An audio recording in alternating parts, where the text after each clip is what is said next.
মাত্র ১.৫ মাস হলো ঢাকায় এসেছিলেন নতুন করে জীবন শুরু করতে, কিন্তু ৩ দিন আগের ভয়াবহ অগ্নিকাণ্ড সেই স্বপ্নকে থামিয়ে দিল চিরতরে। ডিএনএ পরীক্ষায় শনাক্ত হয়েছে মিরপুরের শিয়ালবাড়ির পোশাক কারখানায় নিহত বরগুনার যুবক খালিদ হাসান সাব্বিরের মরদেহ। তার বয়স ছিল মাত্র ২৯ বছর।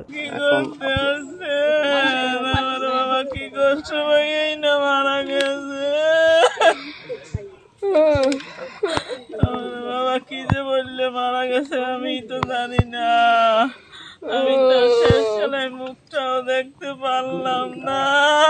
জীবনযুদ্ধের তাগিদে বরগুনা থেকে ঢাকায় এসে কাজ নিয়েছিলেন পোশাক কারখানায়। সদা হাস্যোজ্জ্বল আর সমাজসেবী এই তরুণের মৃত্যুর খবরে স্তব্ধ হয়ে গেছে তার গ্রাম ইসলামপুর বান্দরগাছিয়া। ৩ দিন অপেক্ষার পর অবশেষে স্বজনদের আকুতি থেমেছে শোকে।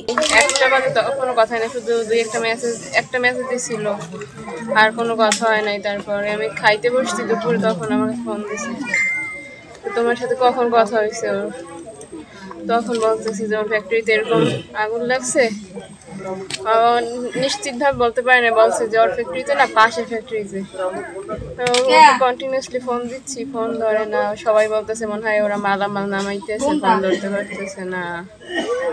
ফোন তো দিচ্ছি আমরা জানতে পারছি। এরপর আমরা ঢাকার উদ্দেশ্যে রওনা হয়েছি।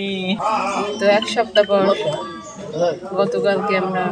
অবসরপ্রাপ্ত সেনা সদস্য বাবা মনিরুল ইসলাম আজ নিঃশব্দে সন্তানের কফিনের পাশে। দেশের সেবায় জীবন কাটানো এই বাবা মেনে নিতে পারছেন না ছেলের এমন মৃত্যু। শোকের ছায়ায় ঢাকা বরগুনা এখন শুধু একটাই প্রশ্ন করছে, এই আগুনের দায় নেবে কে?